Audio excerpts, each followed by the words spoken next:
Good morning, class. I want to take a moment to thank Brad Scott. This week didn't turn out as expected. I did, one of my cousins that was on the prayer list, Dolores, who had been in the hospital for probably well over a month now with complications from COVID, did pass away, and we are out going towards that funeral, which is why I'm not physically present this Sunday. So I want to thank Brad Scott for offering to lead this class. Once this video is over, he is going to kind of open up a discussion. So that is the point of this class, is to be a little more open, a little more conversationalist, and to be able to discuss these things together. So please be thinking as I'm going through this lesson.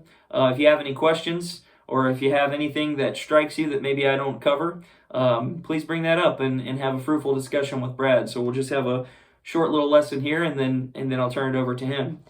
So our lesson for this week comes out of James chapter 4, verses 13 through 16. So I'm going to go ahead and read that.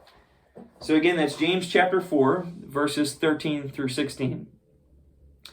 And this is what it says. It says, "Come now, you who say, 'Today or tomorrow, let's go into this city and spend a year there, trade and make a profit. Whereas you don't know what your life will be like tomorrow. For what is your life? For you are a vapor that appears for a little time and then vanishes away.'" I'm going to read that again. "For what is your life?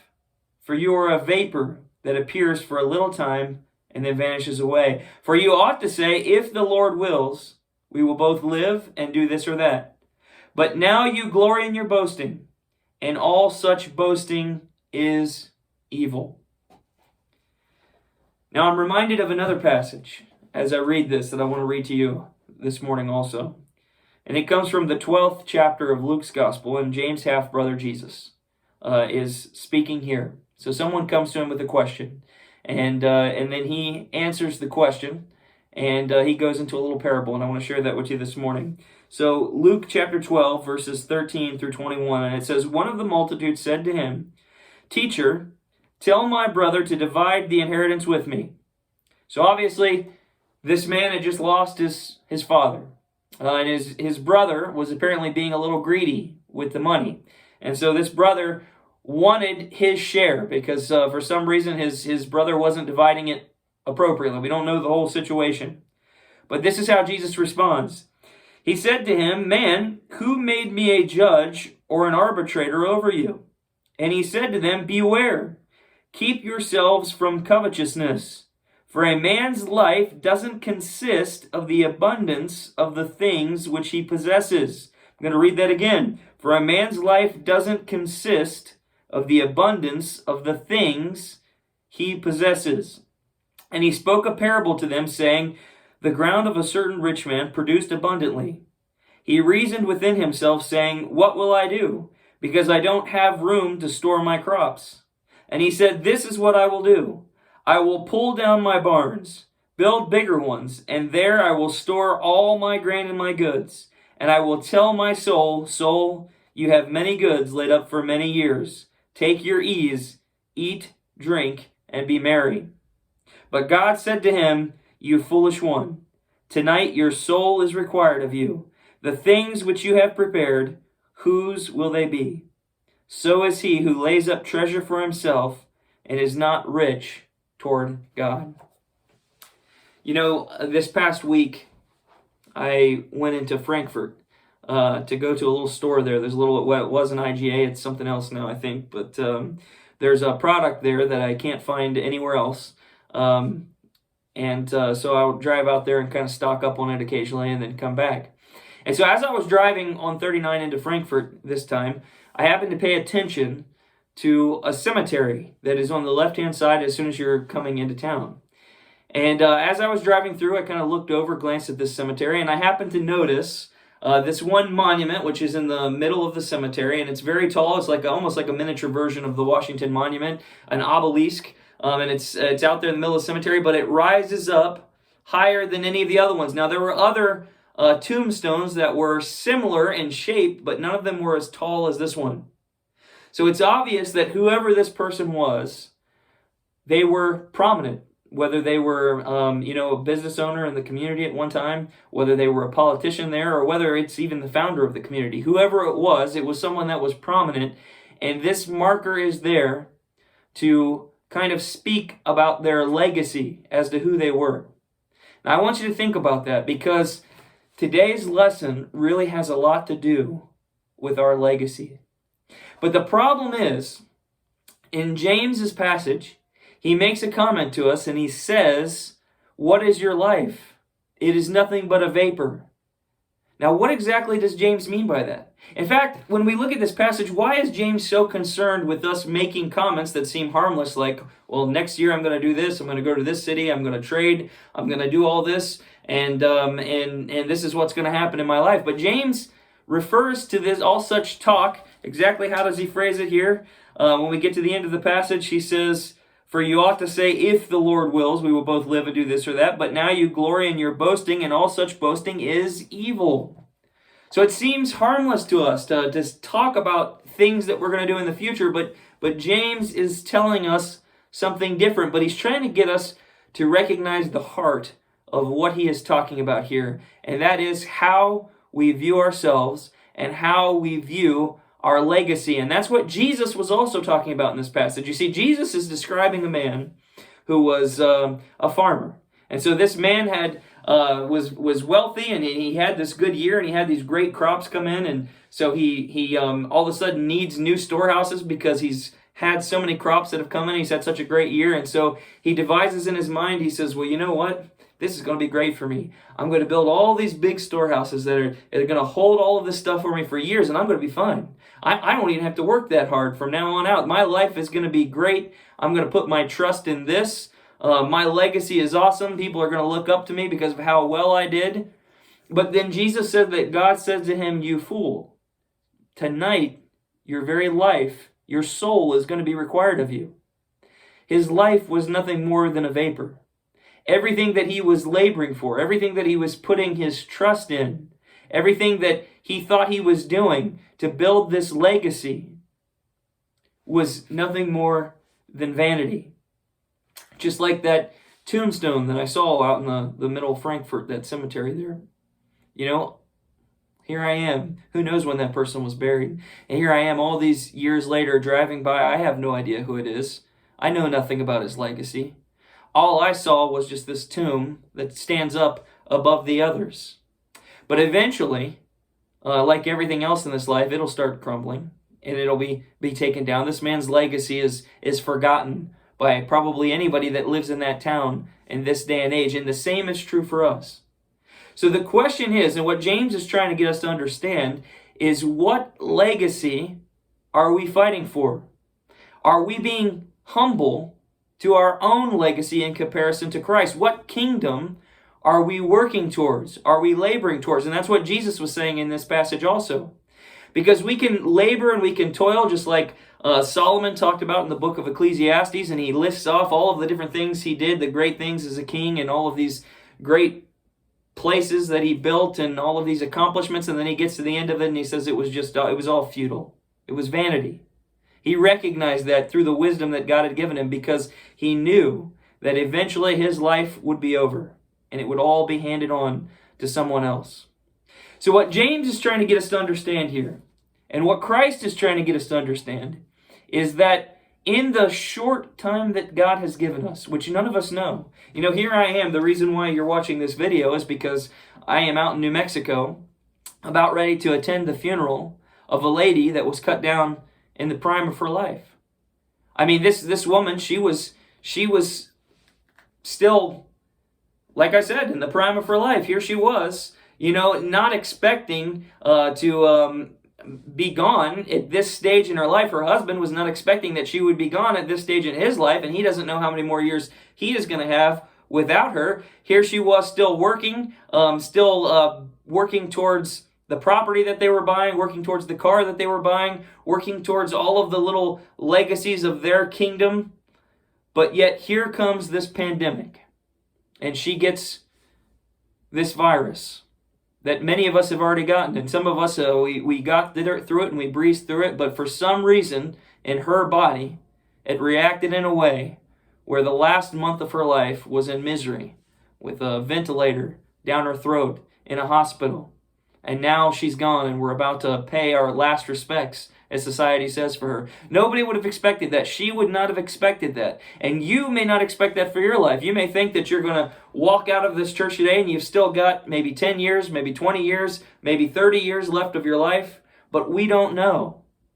We don't know. I could die on the way back from New Mexico. We don't know how much time we have in this life. Our life is but a vapor, James said. So the question is, when we realize that we're mortal, when we realize that we are going to come to an end, what legacy is the most important one that we should be working towards? Our own, which is going to disappear, or Christ's, which is eternal? You know, James is trying to get the church to understand what is important. Okay? You know, yes, we have to work in this life. We have to be able to provide for our families. We have to do that. It's the way the world is. You know, it all goes back to the curse that God placed on humanity because of Adam and Eve in the garden. And the curse that was placed on men in particular was that they had to go out and they had to work. We have to do that in this life. There's no way around that. But what are we ultimately working towards? You know, James is not saying that it's wrong to work, as I'm saying, because this is a curse that God has placed on humanity. We have to do it. But he's saying that it's wrong when we consume ourselves into only thinking about those things and we forget our own mortality. We forget why we're here because our focus is taken off of Christ. It's taken off of the people that we should be out reaching, and that focus is placed back on ourselves. So again, this is a humility issue. We have to recognize that. We have to understand that. Okay, we're going to have to work, but that's not where our focus should be. One of my biggest complaints when I preached at Martinsburg for 3 years was that my job at Martinsburg was part-time pay, and so I had to have another job in order to pay for the things of our little earthly kingdom, which was, you know, our house, our car, and anything else that I was working to pay off, whether it be my student debt or any of that nature. And so my focus many times had to be on that instead of on the ministry. And that was one reason why I wanted to be able to go to a full-time ministry that would be able I'd be able to pay for those things, but not necessarily be a slave to those things and have to focus on them, but that I could focus on Christ. And that is what James is talking about here. We have to make our focus not on these things of this life, but on others. But how many times have we seen maybe men, I've got a good example. My grandfather, he was a farmer, had a pretty big farm when he was younger, and sold it off later in life, and it was developed. But when my aunt had her kids, she brought them over a lot for him to play with. And of course, we lived in Ohio, they lived in Maryland, so we didn't get there as often, but we got there quite a bit. And it says in my baby book that he was one of my favorite people, and he really enjoyed playing with me as a child, and he would, hook up a wagon to his lawn tractor, and he would take us around. He loved the kids. And I remember talking to my aunt one time after he passed away, and she related a conversation that he had had with her, and he said to her, I want to thank you for letting me spend so much time with your kids. And then he lamented that he was so busy when he was younger that he never spent any time with his kids. It was like, he wasn't truly their father because he wasn't there for them. He was always out doing something. And he regretted that because at that stage in his life, many of his kids had turned out in a way that he didn't necessarily agree with, and they didn't really have a whole lot to do with him. It wasn't a very good relationship, so to speak. And so now here he was trying to do things differently now that he was no longer focused on his earthly kingdom, but he was focused on the things that were important, which were the people that were around him. And many times, I tell you this because many times men and women alike in this day and age do the same thing. We think about our career, so to speak. That's what we drive hard into our kids, that we need to prepare for our career. And that's what we place the importance on in our life. And that's exactly what James is talking about here in this passage. We're placing all of our thoughts, and we're placing everything inside of us, and we're being consumed by our own kingdom, whether it be our career or any other number of things that we could do it with. And we forget about those other things, those other people, those other responsibilities. And many times our children grow up without their parents. I think that's why we see so much going on in the world today. We've got houses now that both parents have to work. It wasn't like that 60 years ago. Kids are growing up without the influence of their parents. And we see many problems taking place in the world today. So, James's principle we can see taking place. Christ's principle we can see taking place. Our life here is short, and the Lord has given us a purpose. He's given us a legacy through Christ that is eternal. This legacy is going to one day be wiped away. I'll be gone if the Lord tarries. I'll be gone someday, and there'll be no one left that remembers the name Jason Jackson. There'll be no one left that remembers your name eventually if the Lord tarries. But the name of Christ will continue on. It is eternal, because Christ is the only thing that we can place our hope in. Christ is the only thing that we can look up to and towards the future have any type of certainty. Because even though in this life we don't have certainty, we can look at Christ and we can say, I know I am saved through Him. I know I have salvation through Him. And so I know where I'm going to be 100 years from right now. I know I'll be with Jesus Christ. I don't know what I'm going to be doing tomorrow, but I know 100 years from right now I'll be with Christ because I'm saved, I'm through Him. And that's the legacy we should be working towards. That's what we should be doing as the church. If we're going to be looking forward to the future and saying, let's do this or that, then we should be focusing it on the mission that Christ has given us. But even in so doing, we need to be doing it with a spirit of humility, turning all things over to Christ, saying, Lord, I don't know what you have in store for my life. I don't know if I'm going to live for another 40 years. I don't know if I'm going to die tomorrow. But I turn it over to you. And if you tarry, if you let me live, this is what I'm going to do for you. And that's the point of this passage. That's the point of our faith, is to recognize who we are, to humble ourselves to Christ, and to turn our legacy, which is worthless, into His, which is eternal.